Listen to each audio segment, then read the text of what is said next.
Welcome to Your Sleep Coach, the podcast dedicated to helping you reclaim your nights so you can live your best days. I'm your host, Devin Burke, best-selling author, TEDx speaker, and the founder of Sleep Science Academy.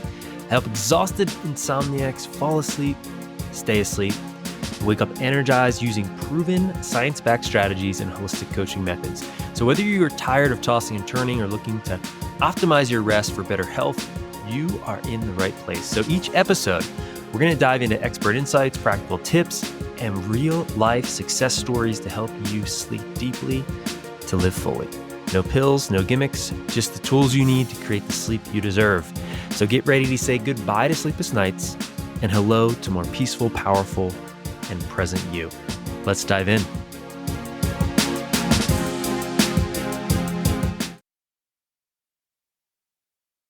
In this special community coaching call episode of Your Sleep Coach, we take you behind the scenes to experience the powerful support, expert guidance, and real-time breakthroughs of our clients get as part of Sleep Science Academy's program. You're going to hear real questions from our community about overcoming insomnia, managing nighttime anxiety, and resetting unhealthy sleep patterns.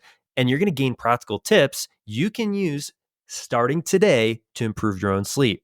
So whether you're struggling with falling asleep, staying asleep, or waking up too early, this episode offers valuable insights into the mind-body connection, the importance of mindset shifts, and why having an expert support and a community can make all the difference. So listen in to discover how a community-focused approach can help you build healthier sleep habits and reclaim peaceful nights. Enjoy.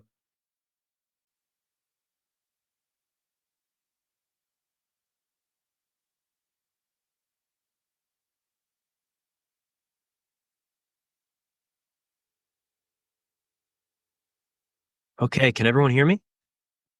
Yes. Awesome. So welcome to Office Hours for those of you that are new. Welcome to Office Hours. For those of you that have been around for several weeks, welcome back. I'm going to go over how you can get the most out of this session. For those of you that have been here, you know the drill here. Those of you new, just couple pieces of information for our culture in these sessions. So the first one is, please bring your full presence. Meaning, if you can, exit out anything else that you have going on. Really, it's important to bring your full attention and presence, because it's not just things that I say, it's things that other people say throughout these meetings and sometimes they're little things that make a huge difference. So just bring your full attention and presence to the next hour. And number two, just be mindful that people are coming from all different walks of life, belief systems, backgrounds. So just be mindful of that as you're speaking.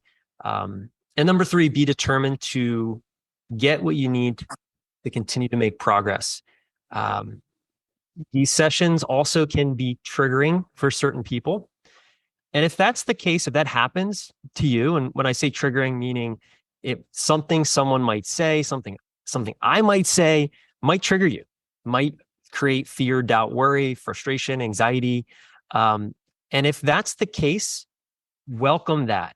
That is just what that's doing, is it's showing you where there's still work to be done. It's not something to avoid or make wrong or bad. Just notice if there's anything that I say or someone else says that creates some uncomfortable emotions or sensations, and just get curious about those.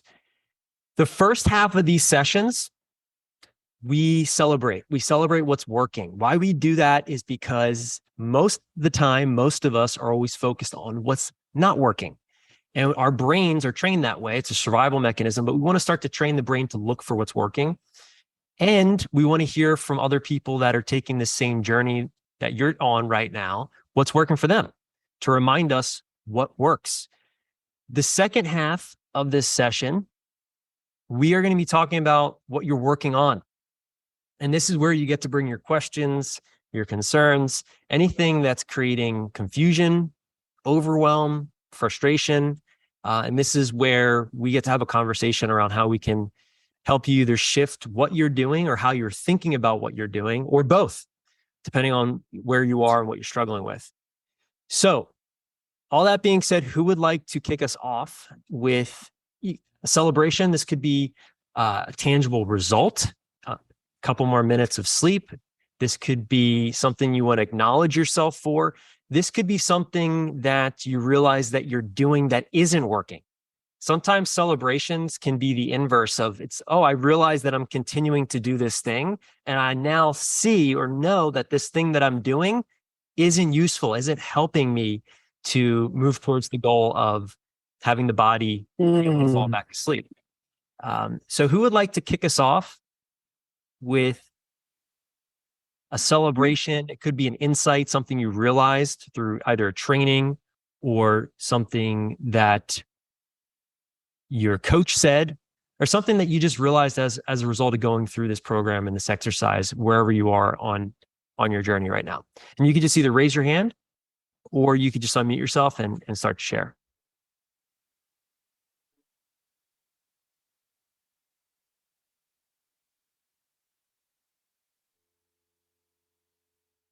Hey, Devin, I'll say something real quick. This is my first week in the program.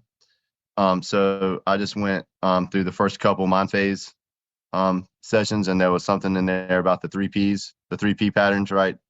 I thought that was really insightful and helpful. That's me, like across the board, all three.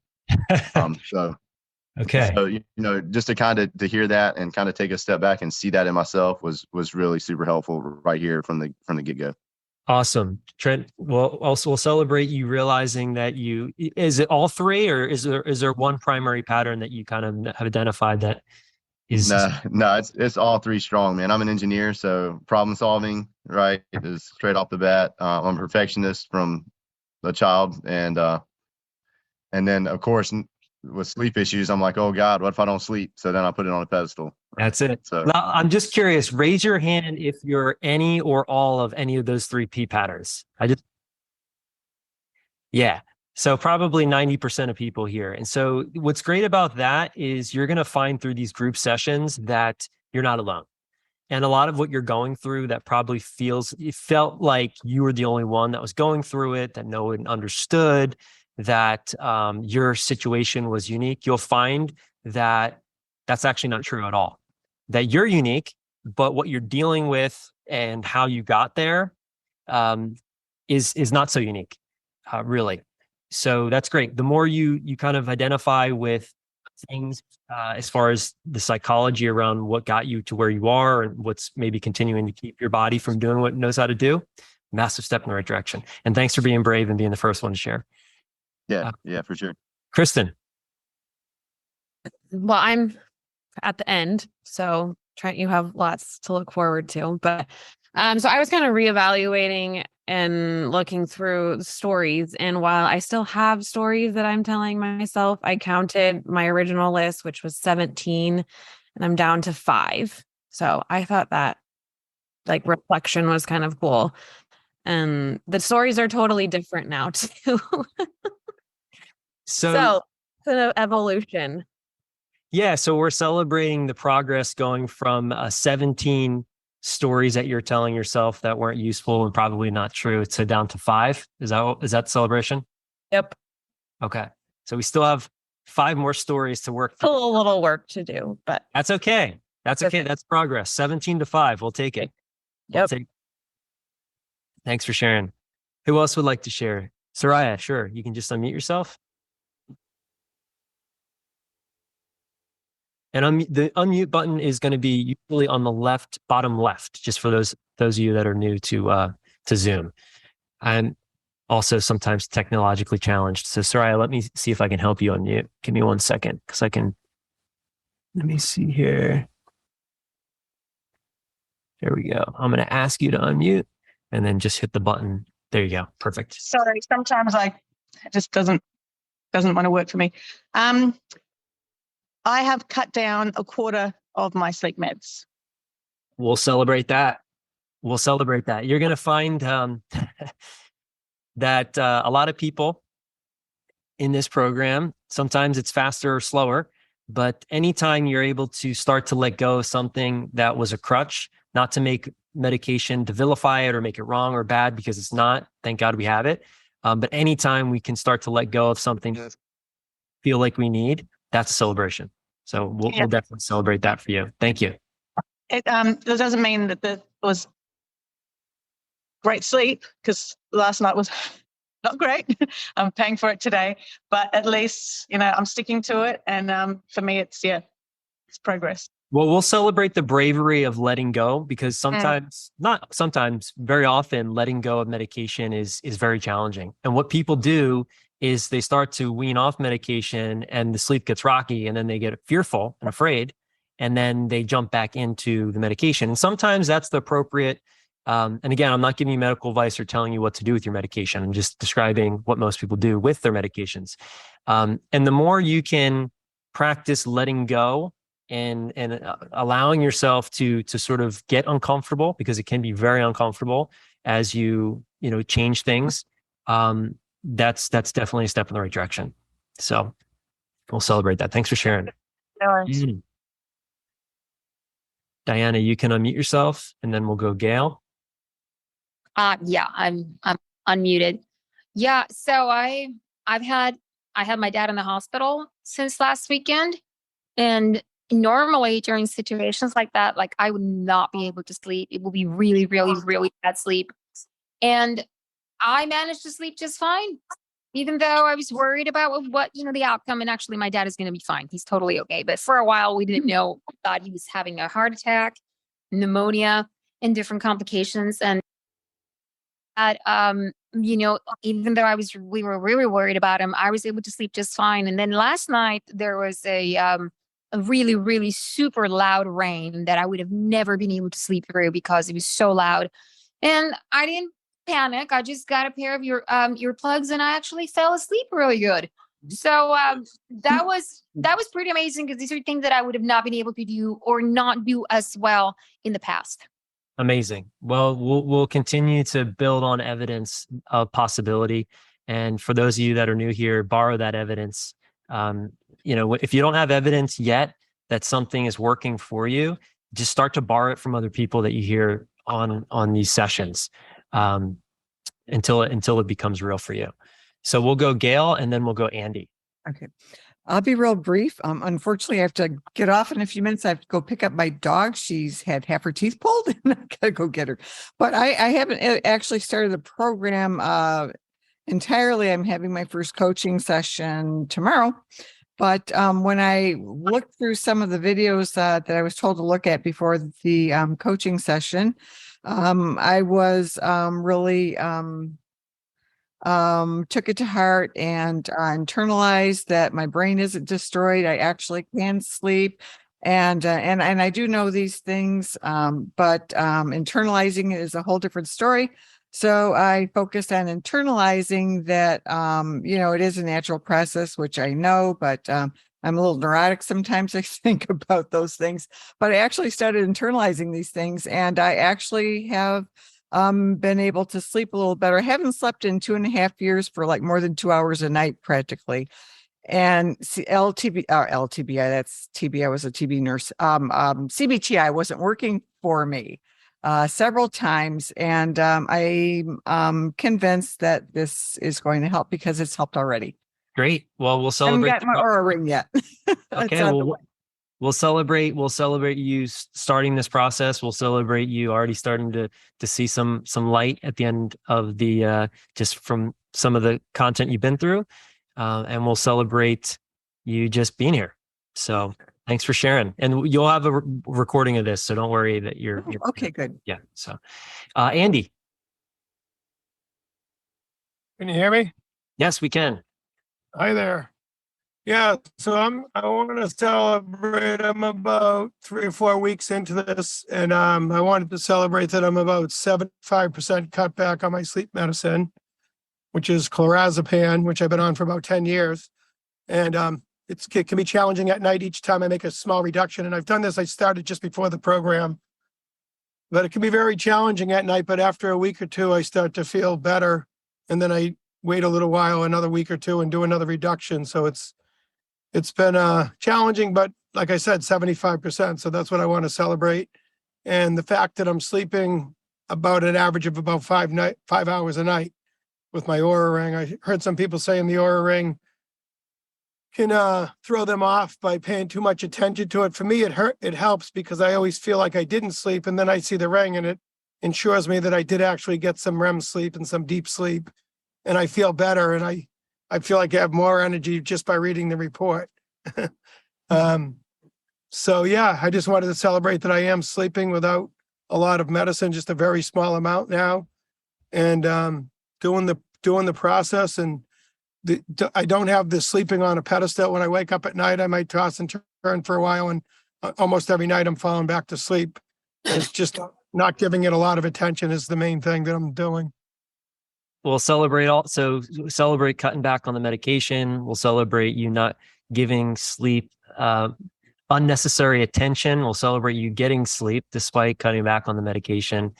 And those are all massive celebrations. Anytime we can start to let go of, again, a crutch or something we feel like we need, and we're still getting sleep, and we're getting more sleep than we think, then that's definitely something we want to celebrate and share. So thanks for sharing, Andy. Thank you. Anyone else? And again, this doesn't have to be big things. It could be, and let me just say this too, it's really important, especially for people that are new here. As best as you can, do your best not to compare yourself and where you are in your sleep journey with anyone else, because it's not helpful. It's not useful. So as you hear people throughout the week celebrating, hey, letting go of medication or completely off medication or whatever it is, I was going from 2 hours and now I'm at 8 hours, and you're wherever you are in the program, just notice when you're comparing where you are to whatever you're hearing, whether that's positively or negatively, meaning, I actually am sleeping way better than most of the people here, or whatever it is. Just notice that. And just notice that it's actually not useful, and see if you could just let that go. Any type of comparison with anyone else in the program. What you can do is borrow evidence or get inspired, but just be mindful of that as well. And let's go to Tim. All right. Sorry, I'm in the dark. I'm driving. So I guess my accomplishments have been, a few weeks ago I was on a call and I heard one of the ladies say that she was traveling to Boston and was able to sleep and was, not sure how she was going to sleep when she wasn't at home. So I related to that a lot, because usually, I get like 2 or 3 hotel rooms when I'm traveling so I can bounce around. And I was traveling last week and I was pleasantly surprised that not only was I going to bed at a normal time, but I was sleeping pretty well in a strange bed. So I thought that was great. Sleeping, I'm not sleeping a lot. I mean, the Oura Ring tells me I sleep about 4.5 to 5 hours. I wish it told me I had more REM sleep. It tells me about 15 to 20 minutes, but we'll get there with that. And then I am waking up still, but I'm trying to use the breathing technique where I, take in 12 deep breaths. And I find that usually about 8 or 9, I fall back asleep. I usually don't get to the 12. So those are some new things that I'm trying. Tim, well, that's great. So what I hear you're celebrating is being able to sleep in a foreign place, in a hotel room, being able to fall back asleep when you do wake up, both of which that's progress, and definitely great celebrations. Yeah, it's interesting when you start to be able to prove yourself wrong or right, and you start to find new evidence for possibility as you're doing things, trying things on and being curious around what the results are. So we'll definitely celebrate that, Tim. Anyone else would like to celebrate something? And again, could be tangible result, could be something you realized, could be something, doesn't have to be big things. The more you celebrate, the more you have to celebrate. So as you're making progress in the program, Ryan, thank you. Yeah, thanks, Devin. I'll add to the medication reduction train. Is I'm towards the end of the program as well. About a week and a half ago, I was taking medication every single night, and I have been for a while. But I just said, listen, I'm just gonna get in bed with no medication, just kind of see what happens. And it wasn't the first time I tried that, but I was able to fall asleep, without any medication. Like night 1, I woke up, I had a tough next day, but I did the same thing the next, following few days. And, it was, I had 5, 6 hours, no meds. Woke up a couple of times, was able to go back to sleep. But that was a huge accomplishment for me. Let's celebrate that. Yeah, Just that's this one where it's massive. something- If you can have one night medication free, that's evidence that it's possible. And again, for those of you that are still on medication with the goal of getting off, again, borrow evidence. If you haven't had even one experience of that yet, borrow evidence from other people that, like Ryan, borrow his evidence until it becomes real for you. So yeah, massive celebration. Thanks for sharing that, Ryan. I appreciate it. I'm happy to hear it. So let's continue to build on that and continue to focus and do the things that allow that to happen. Anyone else like to share or celebrate before we get into the next portion of this office hours, which is what you're working on and how I can support you? Clay, yeah, you can just unmute yourself. So I was never really, well, I was on medication before, but had not been on it for a while because it got to a point where it just wasn't really working anymore. And I'd taken a lot of different ones, but I just started just going to bed when I got tired, and I find that I slept better because a lot of the times I would just lay there and just, squint and try to force it to happen, which obviously that never works.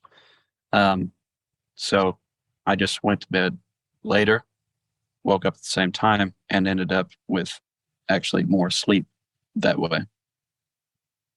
We'll celebrate that. Your body, you're trusting your body that your body knows how to sleep, and then as just reminding yourself and for everyone else here that sleep is not something we can force or control. And the more we can just get out of our body's way, the more the body will eventually be able to sleep and to sleep naturally. So glad to hear that, Clay. And thanks for sharing. Patty. Yeah, just a quick one. I switched and I'm noticing it, how I switch my verbiage in my head, and instead of being like, oh, I'll never sleep. Like it's now like, every night I'll be like, I'm looking forward to going to sleep. Like, and those words just have like made such a big difference. Right. But I had to work at it, and make it so that it's becoming more natural for me to say, oh, I'm looking forward to going to bed tonight. That's huge. Yeah. Words are powerful. And the more we can reframe the, negative sleep thoughts, all the, the negative stories, the doom and gloom that most people attach to their sleep or lack of it, the more we're moving in direction towards what we want, which is to allow the body to sleep. So every time you catch yourself in your head, saying something negative or telling yourself a story that might not be true, and you're able to catch that and reframe it or look at it in a new way, or that is a massive celebration. And you're just creating new neural pathways, and you're healing the relationship you have to sleep every time you do that. So we'll celebrate that. Thanks for sharing. Okay, so we are going to switch into the second portion of tonight, which is what you're working on and how I can support you. So for those of you that are new this week, just know that as you go through the actual online content, you'll get a lot of your questions answered. So if you're really fresh, if this is sort of your first week, maybe just hold back on questions and allow people that are maybe more into the program to ask their questions, and just trust and know that most of your questions will be answered just through other people's questions. So we'll start with Jasmine. Yeah. You could, let's see. Hi. Hi. I know you just said to refrain from questions, but my coach actually told me to bring it up. So my sleep issues kind of started, I think, with some anxiety and depression. So my question is, with working on insomnia, like how does depression affect that? Like, is that like something that I would have to like address first? Or because like I'm just debating, I guess, like, is that depression causing insomnia, or did my insomnia cause the depression? Yeah, that's a great question. And Yeah. the answer is it's hard to know. It's kind of like a chicken or the egg question.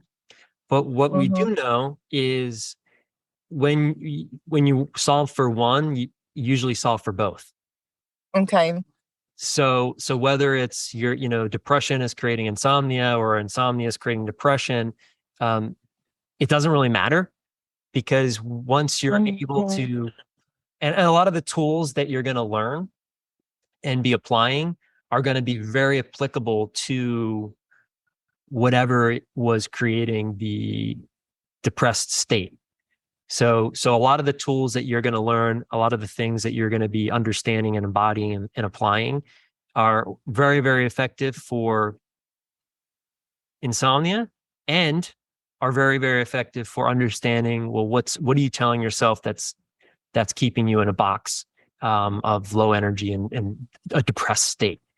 So what I found over the years is that when people use these tools and their sleep starts to improve, then they have more energy to work on other challenges that during the day that seem heavy and difficult, that may have created some depression. So I'm not sure if that answers your question. Does that answer your question, Jasmine? Or is Mhm.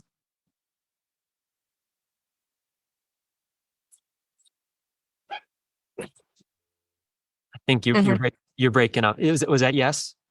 Mhm. Okay. So we'll jump over to. I think mine is just Oops. If I don't know, it's hard because it's like, what if the depression, or like if my depression, or Jasmine, so we're having a hard time hearing you. Could you just stop your yeah. video? Just Oh no, I'm just thinking like, what if sorry, there's connection is bad. yeah. So if Can you hear me? anyone ever has a bad connection, just turn off your video. Usually that'll Okay. help. Or Is that better? That's better. Yep. Can you hear me? So we can't. So what I'm going to do is I'm going to jump to someone else, Jasmine, and then we'll come back to you. So we'll put a pin, and then once you get to a place where you have better reception, then we'll come back. So let's go to Diana. Diana. And then Kristen. Okay. Jasmine, we'll come back to you. Well, no, I was just wondering, like, if my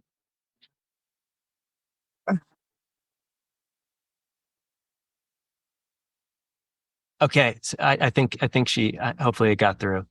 Yeah, and if you can, try to be in a place where you do have good reception, and I know everyone has lives and some people are driving and different things, but if you can, try to be in a place where you do have good reception so we can hear each other. Diana, do you want to go ahead and ask your question? Yes. Yes, actually, I wanted to just briefly give an example of I had a similar experience to what Jasmine just said. Okay. And it's hard to know. I mean, they often tell you, and psychiatrists are going to want to put you on medications. Doctors want to put you on medications. The initial treatment, and they're going to tell you that insomnia is the result of depression. They're always saying insomnia doesn't happen alone. Insomnia is always the underlying. It's an underlying condition. It's underlying to depression. They're always going to want to tell you that. They're always going to want to medicate you. I already did that. I was 6 months on an SSRI, and it did help with anxiety, maybe a little bit, but it did not help with insomnia. That it didn't do anything. If anything, there is evidence that SSRIs, which is the initial treatment, actually lead to fragmented sleep. So there was no real benefit. I'm not sleeping, or I have not been sleeping better No, if anything, no, I am sleeping better now that I've been off the SSRI. I've been off for more than 6 months. But when I discontinued, it didn't change anything.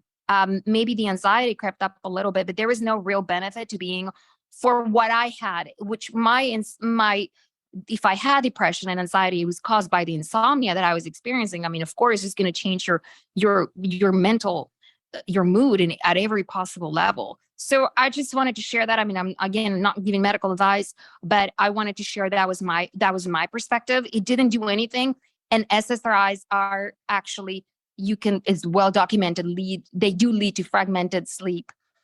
Yeah, thank you so much for sharing that and sharing your experience. And I will second to that. And there's an amazing book that it's amazing. It's absolutely amazing. And it's written by a psychiatrist, and it's Healing Your Depression Without Medication.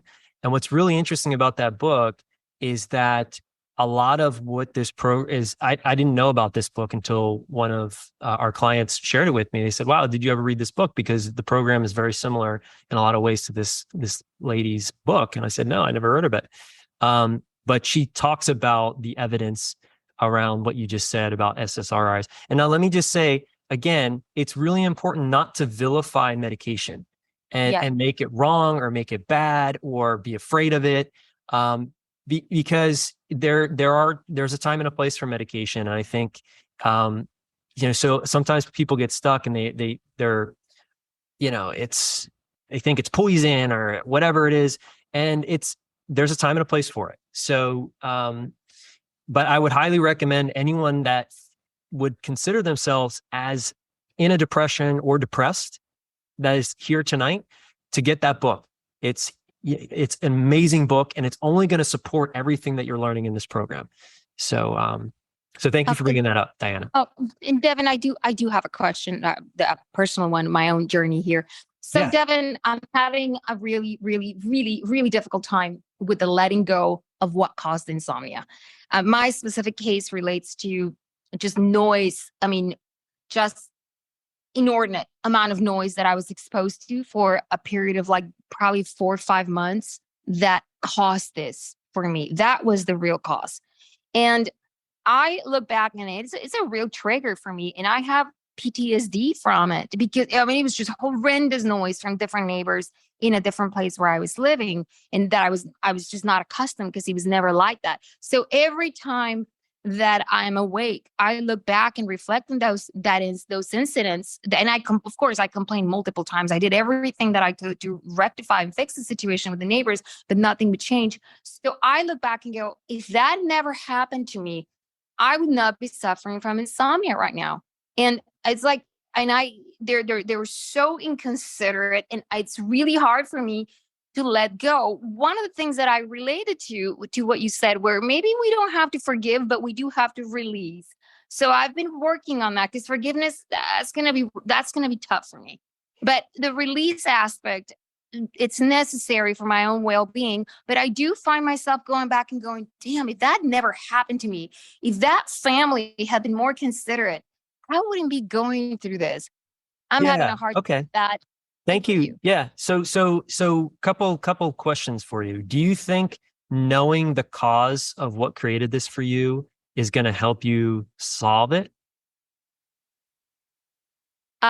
Well, yes, because I know that it was psychological.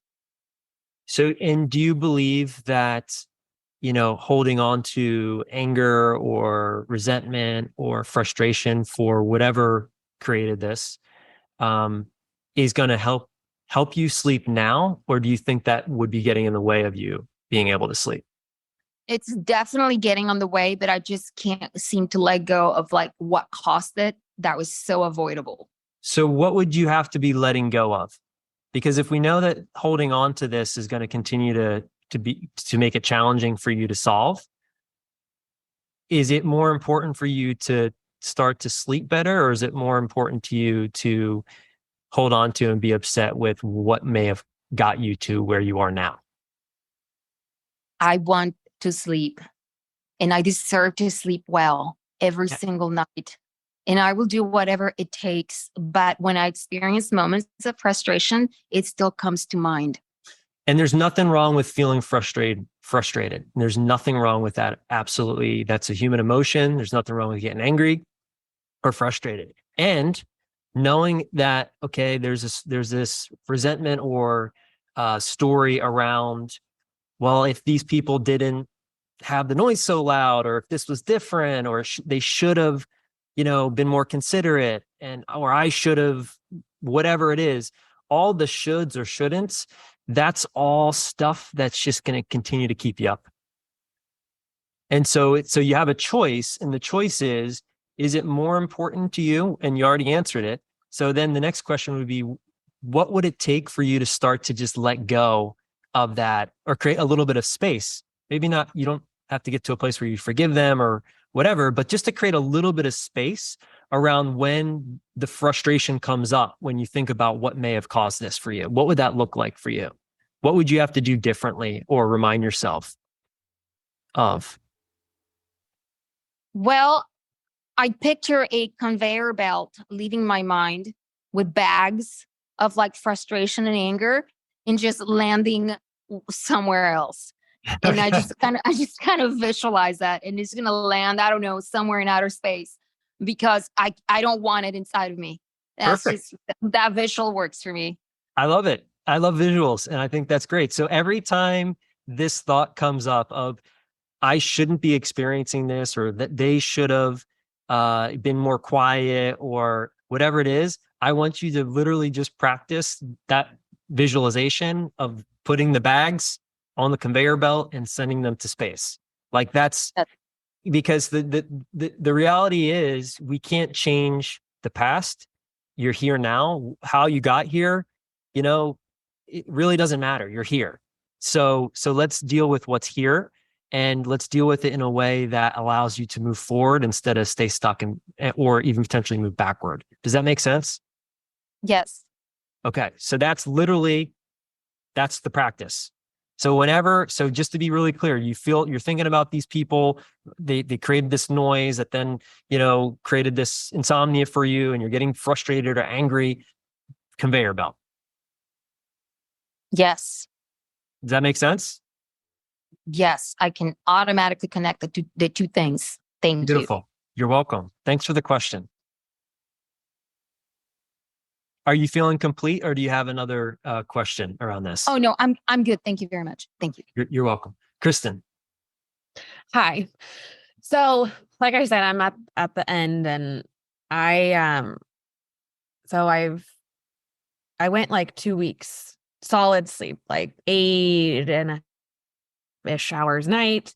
I was still on my medication. I'm on like the lowest baby dose. I had a couple of off nights and still slept, but my issue's always been falling asleep. Once I fall asleep, I stay asleep, or if I wake up, I can go back to sleep. It's the initial.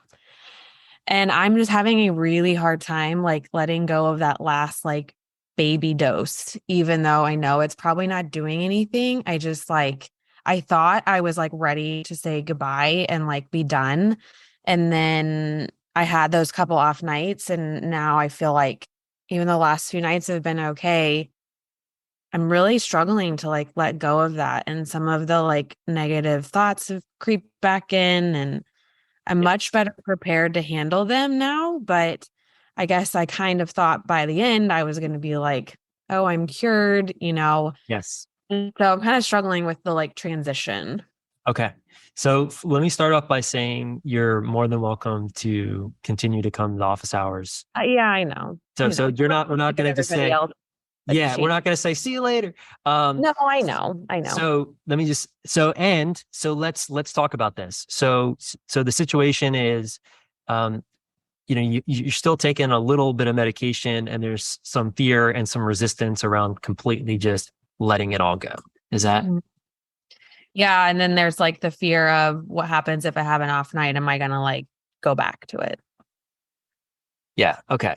So what feels more scary? Is it that thought of, I'm going to be completely off, get completely off the medication, I'm going to be sleeping great, and then there's a possibility that I have an off night and then I go back to the medication? Or is it getting completely off? What's sort of the stickiest sort of thought for you? Is it getting off, or the thought of I might want to go back when I do get off? Wanting to go back. Okay, so When things get hard. got it. So the cart is in front of the horse on this one. So it's not so the fear is not completely getting off. It's the thought of, well, I might want to get back if I have a rocky night or a few rocky nights. Is that it? Mm-hmm. Okay. Yeah. And so just to remind me, what's the medication and how much are you taking at this point? Seroquel, Okay. 25 milligrams. Like I can't go any lower. Yeah. Yeah. So what is creating the fear? Is it you're like, do you feel that it's weak or wrong for you to use the medication? Do you feel like you're not going to have the strength, or you don't have the strength to completely just let it go? But what feels scariest or most unclear? I don't want to be on it. I want to get pregnant later this year. And I have this like timeline of like, well, I'm going to have to get off of it because I don't want to be on it pregnant. And so that's putting like this expectation in my head. And I think that that's where it's coming from. I think you're right. So what would it look like to think about this in a different way, to release that pressure and expectation so that it can just naturally happen for you? Not put a timeline on it. And how would that be different than what you're doing now? I think it would release the expectation of when. So I keep thinking, I'm like, oh, well, maybe if I just have enough consecutive nights, then I'll just be like, oh, whatever, and just like, forget to take it and be done. And I think I will eventually get to that point. But so how could you look at this in a way that releases the expectation of a timeline that's creating this pressure or this fear of completely letting go and then future pacing? Right. That I'm right where I'm supposed to be. And what would you have to remind yourself to connect to that?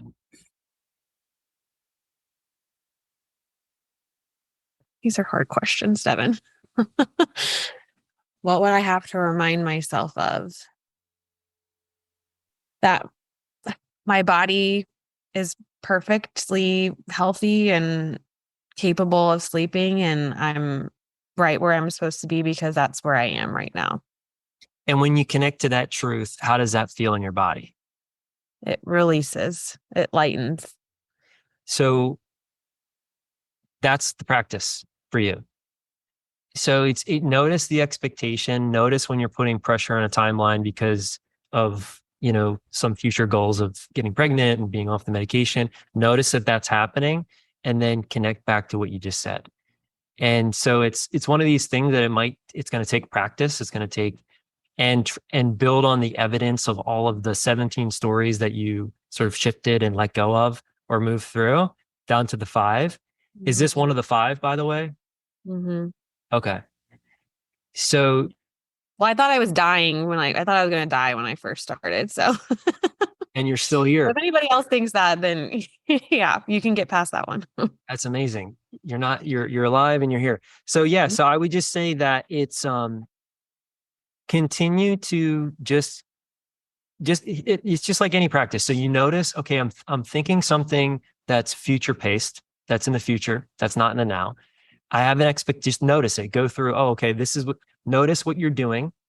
And then once you notice it, then when you're ready, choose to connect. Yeah. Choose to connect, or you can let go. You can notice that it's there, watch the thought go. You can, reframe it, reconnect to what gives you that confidence and trust that you're exactly where you need to be.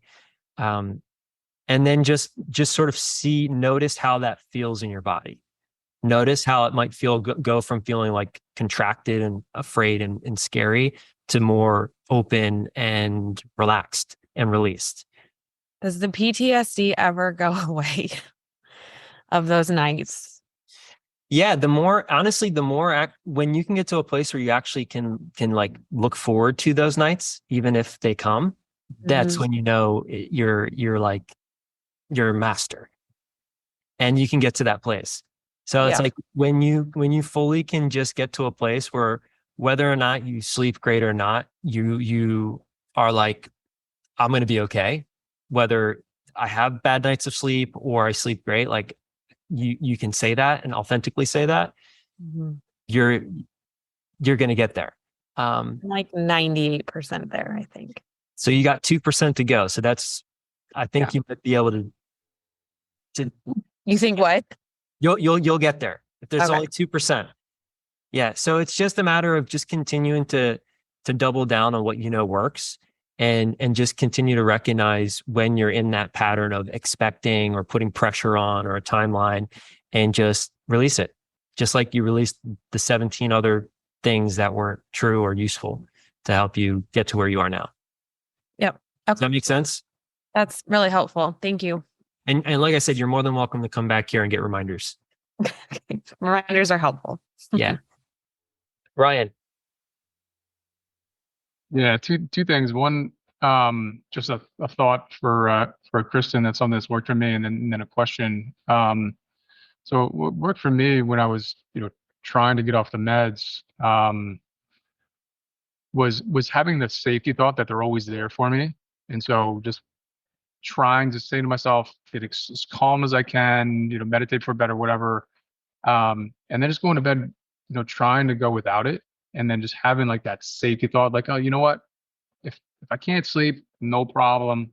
I'll get up and I'll take the medication. And I don't know how long your medication lasts for you, if there's like a certain window you need to take it in or not. But like that safety thought, like that, having that safety net for me really kind of put me at peace when I was getting into bed. I don't know if that's something you've tried or something that resonates with you, but it was helpful for me. Thanks. I appreciate it. Yeah, I think it's really important. And I'll say this again, medication. And I know, Kristen, like you're wanting to get off so that you can get pregnant. And I get that, which is the piece that kind of can be a little bit sticky. Medication isn't bad. It's not wrong. It's a tool, and it's a Band-Aid. And sometimes we need Band-Aids, and it's okay. And the more you can, if you're looking at medication like it's poison and it's, just whatever, that's not healthy. That's not a healthy relationship, and it's not actually going to help you come off of it. So if you can, create a better relationship with your medication while you're taking it, and continue to trust that you don't need it, and just to build up that evidence slowly, either by borrowing it or by creating your own experience, like Ryan, you've had, even just one night, it's going to help continue to move you on that spectrum of being able to completely let it go and not worry about if you need to get back on something at any point in time. This is a really sticky topic for so many people. And it doesn't have to be. It can be really that simple. Ryan, what was your question?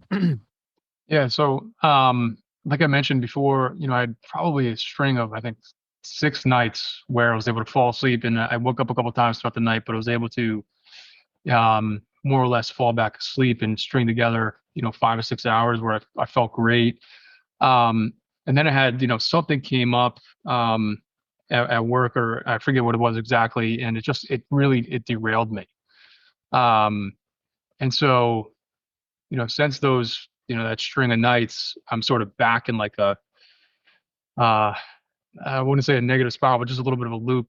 And so just curious, I think what's always helpful for us is just, the reassurance that we're proving that we're not broken and we're able to sleep. But for me, it's like, getting into bed and shutting off. And that's been a struggle.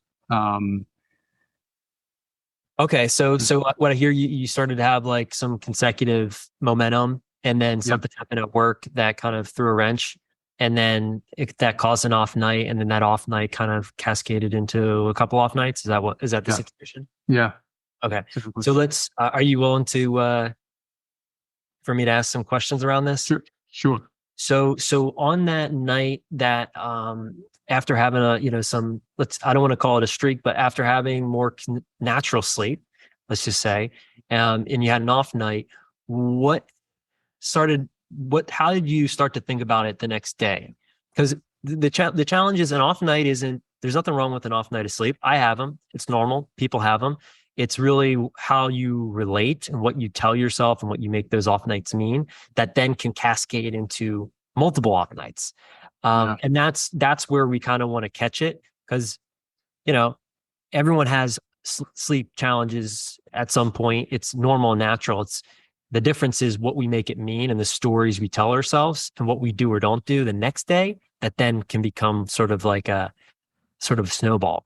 So let's kind of explore what that is for you. So like, what was it the next day that you started to do or didn't do that then created sort of that momentum?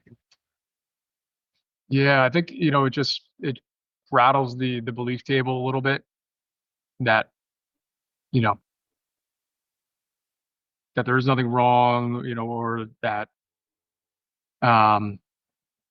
just kind of puts that seed of fear back in.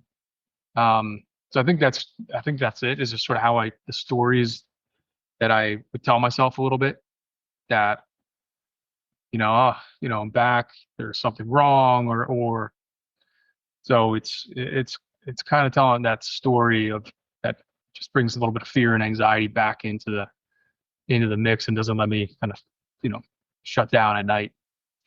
So what does it sound like? Does it sound like, oh man, I thought I was cured, but I'm not? Oh man, I'm back to square one. Like, what is like for you, if you could frame it up in like a sort of put it in a box, what that pattern of thinking was, what would it sound like? What would the sort of the recording sound like for you? Yeah, just making good momentum. Now I'm sort of back, not the square one. I'm certainly, to Kristen's point at the beginning of this, I was in a bad place, and I'm in a much better place now. But it's just it's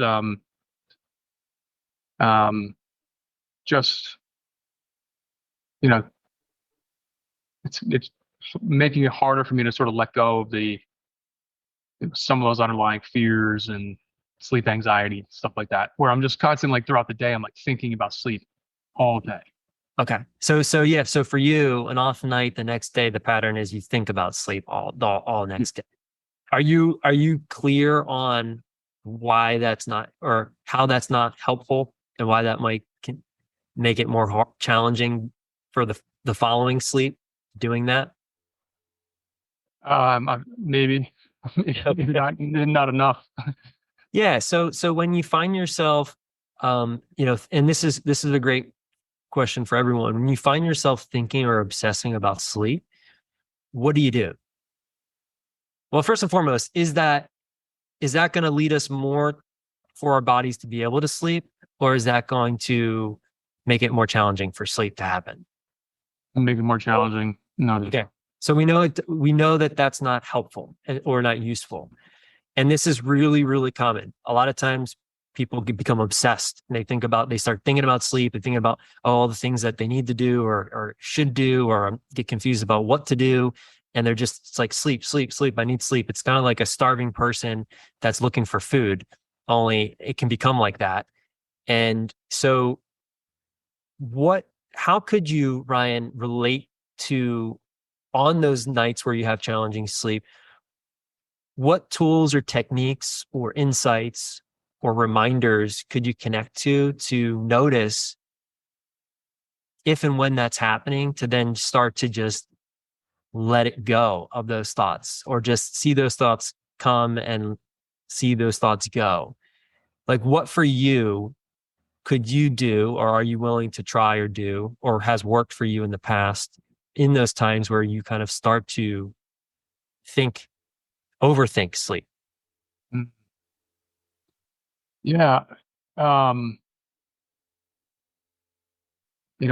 think on the nights that I had successful sleep, it felt so much more natural, almost like sleep used to. On the practices that I do, when the sleep is a struggle or is not coming. So hold on, I'm going to stop you for a second. The question is, when you're overthinking sleep, what tools or understandings or things do you have the resources do you have to help you notice that that's not useful and then shift from obsessing or overthinking about sleep? That's the question. Mhm.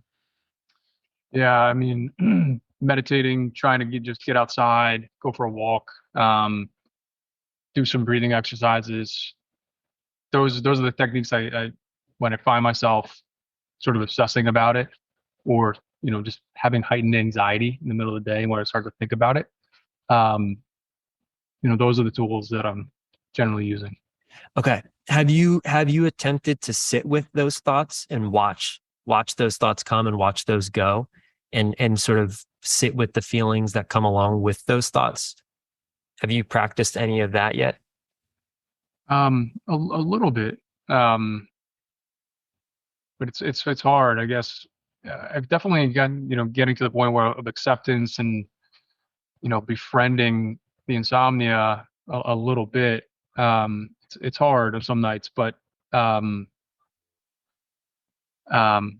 yeah, I think the struggle is, is just shutting off. It's like I just feel like I'm, activated and not, I'm not with a super strong racing mind per se.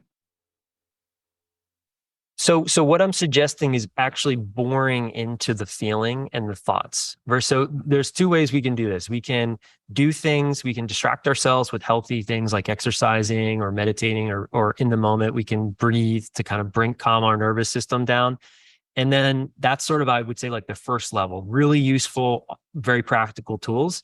And then the next level is allowing ourselves to actually notice that we're having these thoughts, notice that they're just thoughts, and notice and allow the sensations that come along those thoughts to be there, like the racing heart or the uncomfortable tightness in the chest or the stomach, and bore into those feelings. Like, give all of your attention to the feelings and get really curious about the sensations in your body, and just like almost like allow yourself completely to have those thoughts and those emotions, and then just notice what happens. That's like the next level. And what you'll find is it passes. The thoughts come and they go. You'll notice the sensations of tightness in the chest or in the stomach, or tension in the back or the jaw or the face. It'll be there, and then it'll release. And there's this unconscious fear that most people have that by doing that, it's going to like amplify it, or it's not going to go away. And what you'll find if you practice this, and it does take courage and it can be challenging, and I don't recommend doing this at night. This is something you want to do during the day, is you'll notice that it passes.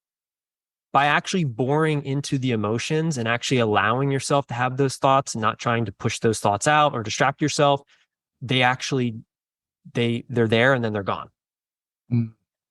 And so it's a practice, and it's kind of like the next level of mastery in relating to how you're thinking, how you're feeling. Because, again, like the more you resist your thoughts or distract yourself from them, or try not to feel them, or try not to obsess or think about sleep, the more you try to not do those things, it's like adding wood to a fire.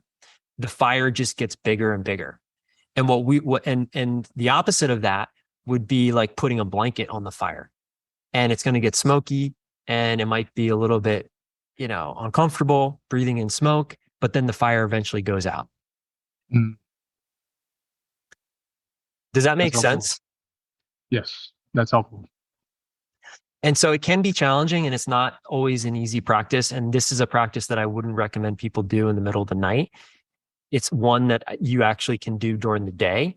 And just explore, get really, really curious, be like fascinated by it.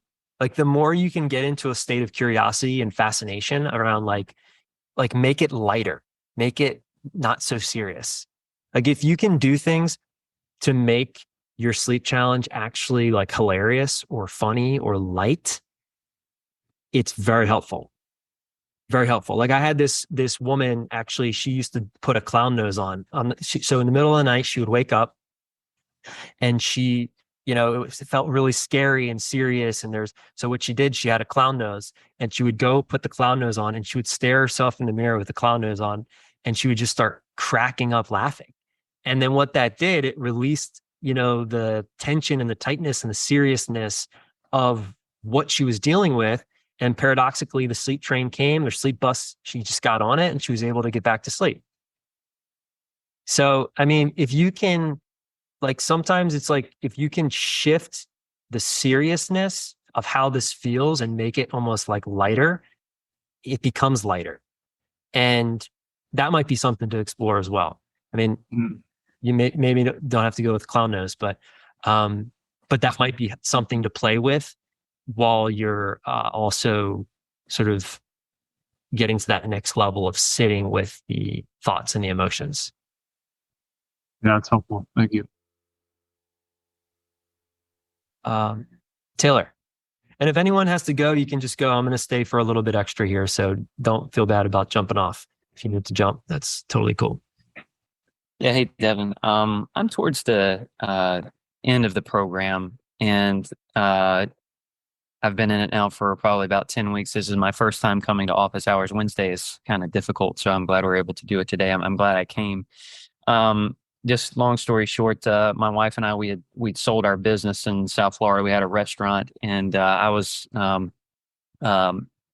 having that work. I was able to devote my full time and attention these last 10 weeks to the program. I mean, just a ton of time.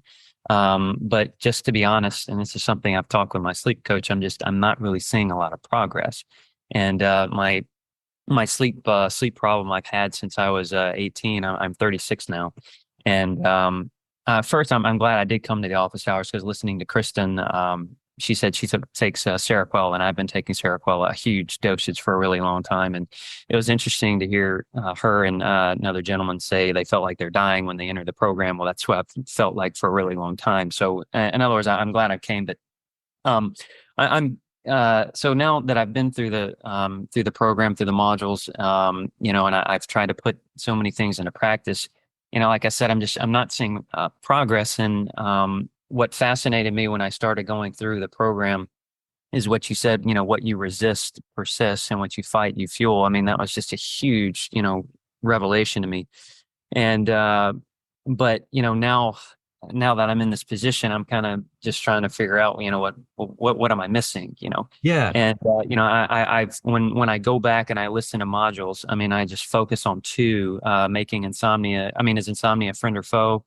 And acceptance. That's what I've watched those over and over and over again. And so just I have two specific questions. My first one is, I'm convinced that this is, psychological. Like, I'm just going through the program. I know, creating a sleep sanctuary and, sound machine. I know all those have their place, but this problem that I've had for, almost 2 decades, I'm convinced that, I got things I need to break down, on the psychological side. And my specific question is, when I started the program and, you had all those negative sleep thoughts listed, I mean, I checked every single one off. Like, yep. I mean, every single question. Maybe when I first started to struggle with this, like 18 years ago, I had those thoughts. But when I don't sleep well, I don't go through the entire day having all those negative sleep thoughts. I like it. In other words, they're not conscious. I'm not sitting there just rehearsing just negative sleep thoughts all day. But again, I'm convinced this is psychological. I know the thoughts are there because when I go back and I read the negative sleep thoughts. So I don't know if it was in this program or it was like through guided meditation, but I saw the phrase bringing the unconscious into the conscious. Mm-hmm. So I guess, I think you might understand like where I'm trying to get at there. So that's my first question. And my second question is, guided meditation is very, very difficult for me. I know, I understand and I see the benefits of it, but what I find, it's very difficult to turn my brain off. Like, just thoughts come. I mean, I may be able to shut it off for 20 or 30 seconds, but I'll find myself, thinking about a movie or a conversation I had or whatever, and guided meditation is difficult, like focusing on the breath. And so those are And so I guess what advice I guess would you recommend when it comes to meditation? Because I do see that there's a benefit. Yeah. So I'm going to stop you and thanks for sharing all that. Sure. So I'm going to just ask you a couple questions just so I can get super clear to be able to support you. So we're going to put a pin in the meditation question. We're going to go back to the first question that you had. So give me, is your challenge, is it getting to sleep or staying asleep? Both. Okay. What feels like it's most difficult right now? Falling asleep or staying asleep? I lean more towards staying asleep. I mean, I've been trying to cut back on the medications. So Okay. every night, I mean, I am eventually able to fall asleep. It normally takes a while. An hour, hour and a half. Okay, so I'm going to stop you. I'm going to ask some very specific questions just so I can get super clear on your situation. So it takes you about an hour to an hour and a half to fall asleep on average? Yes. Mm-hmm. Okay. And then you also wake up in the middle of the night? Yes. Many times. Yeah. Okay. And then how long are you up for on average when you wake up? I'm not sure. If I had to put a number on it, I'd say anywhere from 20 minutes to 45 minutes. Okay. And how much medication are you currently taking? Well, when I started the program, I was taking 300 milligrams of Seroquel, 200 milligrams at bedtime, and 100 milligrams at around 4 a.m. Because I asked my doctor a long time ago. I'd always wake up very, very early, and was not able to fall back to sleep. And so if I take a little extra medication at around 4 a.m., I'm normally able to sleep like for additional, hour or so. Okay. And I'm also taking 10 milligrams of Ambien at 4 a.m. as well. Now, I am trying to cut back on the medication. I'd say I'm probably taking about 125 to 150 milligrams at bedtime. So I have tried to cut back some, and tried to cut back as well at the 4 a.m. dosage as well. So the Seroquel, you're taking that every night, and the Ambien as well, both of those together? Yes. And how long have you been taking the Ambien with the Seroquel? Not very long. That was about a year and a half ago. Okay. I went and saw a doctor in South Florida. I was new to the area, and told them what was going on, and they recommended it, and it does help. It does help some. Yeah. And is your goal to be completely off the medication? Yes, absolutely. Okay. So now I'm getting a little bit more clear. Have you been wearing your Oura ring? Yes. Okay, cool. So I'm going to definitely look at your sleep data, but not right now. So you said that you're convinced that it's more psychological than anything. And the question, well, I want you to clearly ask the question, but you feel like you're not thinking about, you said you have all these negative sleep thoughts, you checked out all the boxes, but you feel like you're not consciously thinking them. So is the question, what was the first question that you asked? So it was like I don't remember if it was in one of the modules or through guided meditation, but the process of bringing the unconscious into the conscious so you can deal with it, in other words, Yeah. So, okay. So, well, we know that those thoughts exist, right? Because if you're relating to them and you're checking them off, they're already now conscious. But I'm going to ask you a couple questions about when this started. So you said that this started for you when it's been like 20 years? 18 years. Yeah. I was 18 when it started. I'm 36 now. Okay. And do you remember, was there an event or something that happened that started this in the first place that you can remember? No, just very briefly, what happened, I was basically a professional tennis player. I was, playing a very elite level of tennis. I was in perfect shape, took any medications, never had any health problems. And then just overnight, I was in Myrtle Beach for a tennis thing, and overnight, I literally went from sleeping, 8 hours perfectly, I stayed wide awake for 3 nights. And then after that, I slept about 2 or 3 hours a night for a year before I finally started going to doctors, and doctors put me on medications. Got it. Okay. And so you're semi-pro professional. Was it the night that you stayed up? And normally I don't go into the past, but I'm just trying to get like a full picture of course, yeah, your situation here. Was it like a performance thing? Was it like, oh my gosh, like it was just like, were you out? Was it complete? No. It was, I needed to sleep because, we were playing, the next day, so again, it was just this completely random thing to where, again, I stayed awake for 3 nights in a row. And, again, your guess is as good as mine. What happened? I mean, I thought that, what may have caused that, I mean, I don't know. I did a lot of like landscaping work, and I thought maybe I got my body may have gotten intoxicated from chemicals that I was working with. Maybe it was an insect bite. I don't know. Yeah. Okay. So the point is, you were a tennis player. There's 3 nights that you went without sleeping, and then you went 2 years before actually going to see like a specialist or a doctor. A year. One year before I actually started going, because being in good physical shape, I mean, I was able to endure, but eventually, my body, I just got so exhausted that I was like, hey, something's going on here. This is not going away. That's what I was hoping was going to happen, that it was just just go away naturally, and it never did. So yeah, that's when I sought help. Yeah. And then how long have you been on or taking a medication to, just so I have a full picture as well? Yeah, of course. I tried to take, tried a lot of different medications. Seroquel was the only one that I took that we found actually helped some. Okay. And I got on that back in probably 2006, 2006 around then. And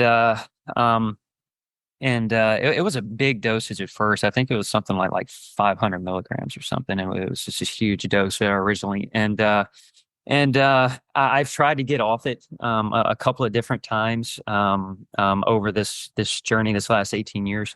But every time I get off it, I go back right to where I was, when I was 18, sleeping just a couple hours a night, and I'm able to get, just like an hour or 2 extra by actually taking the medication. Got it. Okay. No, I'm getting a lot more clear on your situation. So thanks for sticking with me here. So are you aware that you have anxiety around sleep? On the one hand, I would say no, I mean, because, I'm exhausted, during the day, and I know, like, I want to sleep, and I know I need to sleep. But again, like you asked me, am I anxious? Maybe consciously no, but again, just when you're going through all those negative sleep thoughts, again, I realized, I was like, well, hey, maybe you are, maybe unconsciously. I mean, again, every negative sleep thought. And then I think under the friend or foe module as well, you ask a lot of questions on there as well. Again, I'm checking them. Yep. So I don't know, man. Maybe I am anxious. I don't think about it again during the day. Yeah, I get you don't consciously think about it. Do you have any type of experience of like a racing heart or a racing mind, or any type of conscious awareness around like contraction in your body, like maybe a tight breathing or sort of a tight stomach or tight shoulders? Do you have any? No, the mind, not a racing heart. No, I don't have a racing heart, but the racing mind, again, that's where I kind of go back to the meditation earlier. Like, I do find when in the middle of the day or at night, if I do try and just consciously meditate, it's very difficult for me to shut my brain off. So racing mind is something. Yes. So the mind, so meditation, no one can really shut your mind off or thoughts. That's not the purpose of meditation. Like, you're meditating is witnessing that you're having those thoughts. Okay.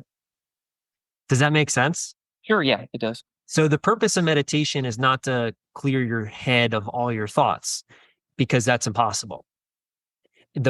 Actually, when you're meditating, you're actually witnessing just the thoughts that you have.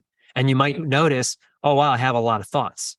And you might notice, wow, a lot of these thoughts are negative, or a lot of these thoughts are maybe not true, or they create fear, doubt, and worry. Or so the purpose of meditation is just to almost be the witness of your thoughts. Okay. Does that make sense? Yeah, it does. It does. Because what that does is it allows the subconscious to become conscious, to then work with it and deal with it and relate to it in a different way, to then have the body follow the mind. Does that make sense? Yeah, it does. It does.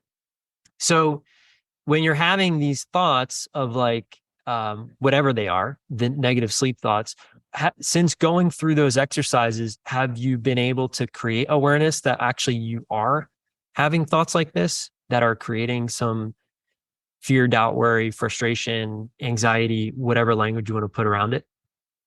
Well, again, like I just those. It's not. I guess you'd say that the biggest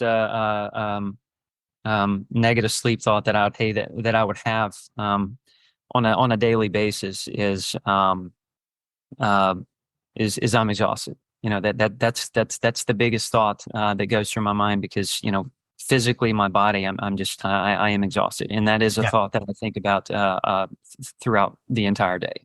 And so is the next thought, I need to sleep. I need to get sleep so I'm not exhausted. Yes. Mm-hmm. Yeah. And in what ways do you, or have you, or are you trying to force and control sleep right now? I mean, I don't know if does taking medication count? I mean, I am taking a huge amount of besides the medication, again, outside of the medication. Yeah, I mean, trying to force or control. I mean, I don't know if I'm trying to force or control it. I mean, I am trying to utilize some of the tools other than the psychological tools that you put forth, like the binaural beats app. That's something that I've tried to listen to now for about 2 months. Before going to bed. Consistent, bedtime and rise time. So I don't know if I'm necessarily trying to control it, but I am trying to utilize, the tools that you guys put forth in the program. Okay. Is there a conscious thought that you're broken? Yes. Okay. Can you see how that isn't true? Have you done work around that with your coach, around looking at that belief? Because that's what I'm getting from, that's one of the most there's two of the most dangerous thoughts we could have about sleep. One is that I'm broken and that my situation is unique and different. That's number one. The second one is it's genetic. And the reason why these are the most dangerous thoughts that anyone that has sleep challenges can have is because they're not true, first and foremost, and you can't do anything about those two things. Okay. The more importantly, they're not true. So if you believe that you're broken, or if you believe you have you're predetermined to be an insomniac, or because your mom was and your sister was, that essentially puts you in a place of you're a victim and there's nothing you can do. Yeah, I definitely don't think it's genetic, but definitely leaning more towards what you're saying about the broken part. Yeah. Yeah. And can you see how believing that, or even thinking that, might be the very thing that's keeping you from making progress? Could be. I guess what I've struggled with is, I've in addition to the sleep sanctuary or whatever, I've tried to implement the psychological part as well. But I guess just what's been difficult for me is it's just that I just have not just have not been able to see that the progress moving forward. And again, I guess you're just confronted just with this feeling of exhaustion. You know what I mean? And as much as I would like to, think, well, I'm not broken, or I guess that's kind of like one of the biggest hindrances that I have. It's just, when you get up, when you wake up, and you feel horrible, Yeah. So there's this, you have a lot of evidence for the belief that you're broken, is what I hear you say. Yes, that's and a perfect. you haven't established a lot of evidence for the opposite to be possible or true or even truer. A perfect way to put it. Yes. Got it. Yeah. So that's what I'm getting. So the first thing I would recommend is to start to start to borrow evidence if you don't have your own. So this is really important. And this is a big piece. And this could be the piece that really helps you make a shift. If first and foremost, really understanding and deeply shifting that belief of I'm broken and really challenging that belief. And so you could go back to your past, so you can go to the past and say, okay, well, there was 18 years of my life where I didn't have sleep issues. Right. So you could borrow, there's people that you heard tonight, or start to listen to the testimonials, or start to go and listen to the recordings of office hours where people that are just like you, that sound just like you, that have issues longer than you, start to say, well, it's possible for them. It's possible for me. So the thing is, until you shift this belief, because this is a foundational belief, your sleep is going to continue to be the same. It won't improve. So the work for you is to really bore into the opposite could be just as true, that you're not broken, and really start to look for evidence for that possibility to be just as true, if not truer. Mm-hmm. Because if you're not willing to do to look at that evidence and really do the work, then I'll just be honest, you're going to continue to have issues with your sleep. Mm-hmm. That's just the truth. Because that's a foundational belief. And once that belief shifts, what's going to happen is you'll start to see small evidence of that not being true. And then you're going to start to build more evidence and more and more and more for the opposite to be just as true. But right now you have 20 years of evidence of I'm broken. And so you have to shift it. It's a massive, massive block. It's a massive blind spot.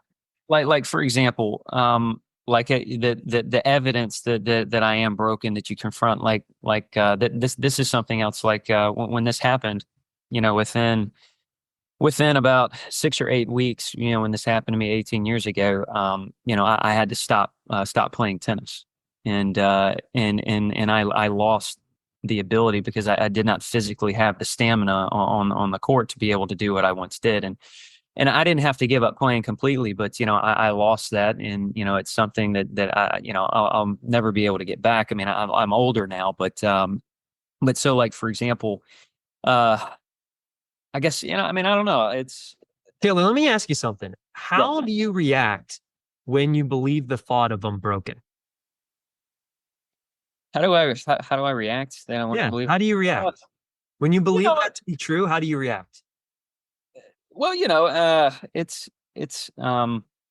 it makes you sad. I wouldn't say depressed. I've always been a very strong person, my whole life. I mean, to your point, maybe there's evidence that I'm not broken because I'm here now. I've been dealing with this for 18 years, but you can do one of two things: just kind of, just give up and quit and, just be depressed, or just, get up every day and just try and persevere, and go from one day to the next. And that's what I try to do, to try and persevere and, meet the challenges of life. So how do you react when you believe the thought that you're broken? Yeah, it just makes you sad and a depressive feeling. Yeah, it makes you sad. It makes you feel depressed. Right. And in that sadness and in that depression, do you think that it makes it more difficult for you to sleep? Um, uh, well, it certainly has not helped. Yeah, it certainly hasn't helped. So is it possible that if it hasn't helped, it's actually the thing that's keeping you from sleep, or at Possible. least contributing to it? Yes. So can you see how believing that thought that you're broken, that is contributing to you not being able to sleep? Sure. Yeah. Yeah. Can you, and are you willing to let go of the story of what this has created for you in your life? Which sounds probably a little bit like, this caused me to not do something I love. I had, I could have been a pro tennis player and now I'm not. And right. So there's all of this stuff that's attached to sleep. Are you Correct. willing to let that all go? Yes. Yeah. Yeah. At this point, like I said, at this point, it just seems like I've tried so many different things. It was interesting listening to another person say that they tried the CBT-I. And I tried that as well, just with no success. So yeah. So at this point, yeah, I'd very much be willing to try something that I've not tried before. In this case, letting that thought go. Yeah. Can you see how? I mean, I just want to be I want it to be so crystal clear for you to see this, because there's two things that I see that are keeping you stuck. The one is you're holding on to the past. You're bringing the past into your present. And what that's going to do, it's going to continue to project it into your future unless you decide not to let that happen, which I suggest you don't. Because you're holding on to the past. This ruined my life. I'm exhausted because of this. I'm not a professional tennis player. I had to stop doing stuff. You have all of this negativity, baggage. And you now you have a choice. You can continue to hold on to the baggage and drag that into your present and continue to project that into your future. And that it's just going to continue to create hell, or you can let it go and you can just accept that happened. It's in the past. There's nothing you can do about it. That's your choice. That's the first thing. The second thing is really doing the work to change the story that you're broken. Right. Like really doing the work. I mean, like getting super curious. And that's my question. Like, as far as you mentioned that the gentleman before, like boring into the thoughts. So when you say putting the work in, like that's what I find myself like trying to do, like again, like going back and doing the psychological side of it. So I guess practically speaking, when you say doing the work and letting it go, letting your past go and embracing the attitude of acceptance, but practically speaking, if I get off, we in office hours and I say, okay, I want to embrace the attitude of acceptance. I don't want to, say that I'm broken anymore. Practically speaking, I guess, like, what are some examples of? Yeah, perfect. Great. I'm glad you. So what I hear you saying is you're not clear on how to do that. So one thing I would do is I would pick up the book called The Work by Byron Katie. Yeah, actually, I got that. The sleep coach recommended that a couple of weeks ago. So I've read like the first chapter or two. So I got that now. So I want you to read the entire book, and I actually want you to go to the website and actually do the work, ask those 4 questions, do the turnarounds on this belief. Okay. On this belief. And if you need support doing that, we can help you. We can support you do it, but really do the work on that. Read the entire book front to back, and then do the work, do the worksheets, do the judge your neighbor, do the turnarounds, do the whole thing. And keep doing it until you understand it. Like make it, it was a different language. Like the first chapter that I read, like I had to reread so many sections over and over again, because it's something that's just like, I get it. Just doesn't make sense to me. So to your point, like you say, when you say reread it, like that's what I'm having to do, but I do see, the potential and the benefit. I would actually don't read it then. I want you to listen to it. Okay. Get it on audiobook, and I want you to listen to it. Don't read it. Okay. And make it like an obsession Like get obsessed rather than solving your sleep issue. Get obsessed with changing the belief that you're broken. Okay. I want you to get obsessed over that. Okay. And then the next piece is notice when you are actually, you could do this as a process and a practice, is write the story of what this created for you in your life. Write it out from start to finish. This ended my tennis career. It makes me exhausted. I didn't get the job that I wanted to get, blah, blah, whatever it is. Write your horror story, your victim story. Write it out. Write as like, just let it come out, like pages and pages of like, F you to this whole situation. Like, let it all out. And then once you're done, I want you to burn it. Okay. No, literally, I want you to go outside with matches and a lighter, and I want you to burn it. All right. Do those. That is what I would recommend if you truly are committed to this process and to solving this. Those are the two things based off of everything you just shared with me that I know would be very helpful for you. Okay. I can do it. Yeah.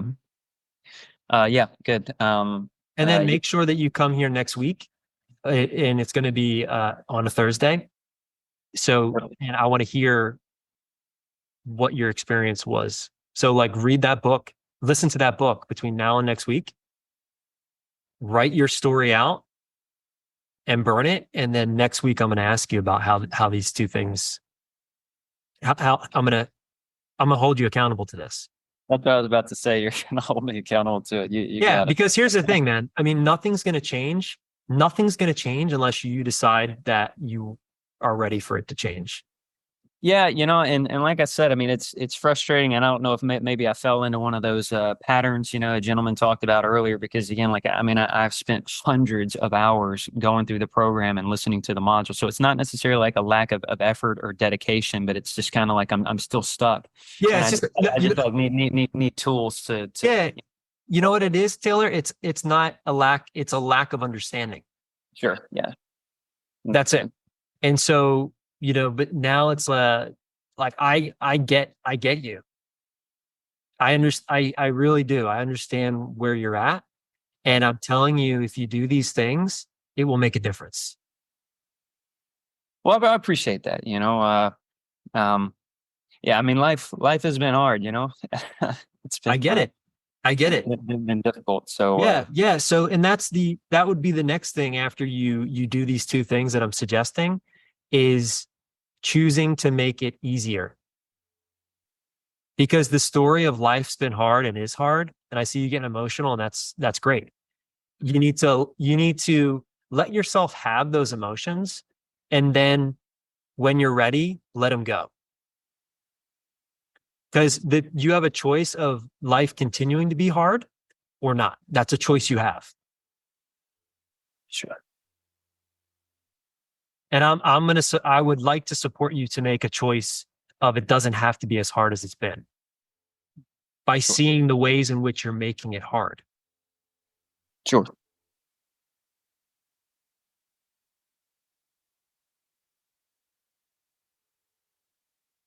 Well, I'll do it. I'm going to do it. Okay. I'll see you next week. Definitely. All right. Have a good night, everyone. Thanks, man. Now, if you're ready to take the next step towards better sleep and want expert guidance, my team and I are here to help. You can book a free sleep consultation to learn more about how our proven approach can work for you. All you need to do is visit sleepscienceacademy.com to get started. And if you're passionate about sleep health and you want to help others overcome their insomnia, you can also check out our sleep coach certification program, where you'll gain all the tools and the training you need to guide clients to better sleep and transform their lives. So whether you're looking to reclaim your nights or make an impact as a sleep coach, it starts with one step. That's visit sleepscienceacademy.com to learn more. Thanks again for tuning in, and don't forget to subscribe, share, and leave a review if you found this episode helpful. Sweet dreams, and I'll see you in the next one.